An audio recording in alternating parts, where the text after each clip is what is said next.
ನಾವೇನಾದರೂ ನೋಯಿಸಿದೆವೆ? ಏನಾಯಿತು ಹೇಳಮ್ಮ. ಅಮ್ಮ, ನಮ್ಮಂಥ ವೀರಪುತ್ರರಿರುವಾಗ ಏಕಮ್ಮ ಈ ನೋವು? ತಾಯಿಯ ಚಿಂತೆಯನ್ನು ದೂರ ಮಾಡಲಾಗದಂತಹ ಮಕ್ಕಳೇ ನಮ್ಮ ನಾವು. ಹೇಳಮ್ಮ, ಯಾವ ಚಿಂತೆ ನಿಮ್ಮನ್ನು ಕಾಡುತ್ತಿದೆ? ಅಮ್ಮ, ನೀನು ಹೇಳದಿದ್ದರೆ ನಿಮ್ಮ ಪಾದವನ್ನು ನಾವು ಬಿಡೆವಮ್ಮ.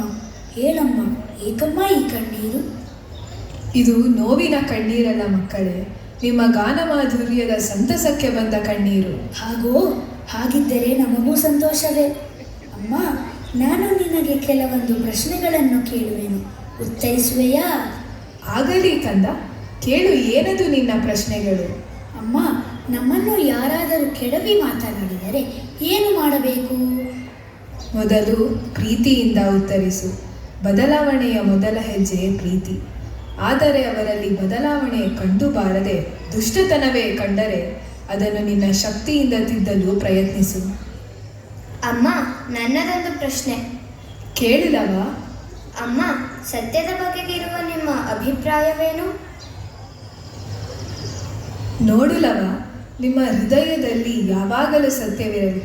ನಿಮಗೆ ನೆನಪಿರಲಿ, ಸುಳ್ಳು ಹೇಳಿ ಗೆಲ್ಲುವುದಕ್ಕಿಂತ ಸತ್ಯಕ್ಕೆ ಸೋತು ಧರ್ಮವನ್ನು ಪಾಲಿಸೋಣ. ಧರ್ಮೋ ರಕ್ಷತಿ ರಕ್ಷಿತಃ. ಧರ್ಮವನ್ನು ರಕ್ಷಿಸಿದವರನ್ನು ಧರ್ಮವೇ ರಕ್ಷಿಸುತ್ತದೆ. ದೇವರು ಸತ್ಯವಂತನನ್ನೇ ಉಳಿಸುತ್ತಾನೆ. ಅಮ್ಮ, ಕಷ್ಟಗಳು ಹೆಚ್ಚಾದಾಗ ಧೈರ್ಯ ನಾಶವಾಗುತ್ತದೆ. ಅದನ್ನು ಜಯಿಸುವುದು ಹೇಗೆ? ಕುಶ, ನೀನು ಶಕ್ತಿ ಹೊಂದಿದ ಯೋಧ. ನಿರೀಕ್ಷೆ ಎಂದರೆ ಜಯದ ಮೊದಲ ಹೆಜ್ಜೆ. ಧೈರ್ಯವನ್ನು ಕಳೆದುಕೊಳ್ಳಬೇಡ. ಧೈರ್ಯವೆಂದರೆ ನಿಮ್ಮೊಳಗಿನ ಶಕ್ತಿ. ಆಗಲಮ್ಮ, ನಾವು ಧೈರ್ಯವಂತರಾಗಿ, ಸತ್ಯವಂತರಾಗಿ, ಧರ್ಮಿಷ್ಠರಾಗಿ ನೀವು ಹೇಳಿದಂತೆಯೇ ಇರುತ್ತೇವೆ.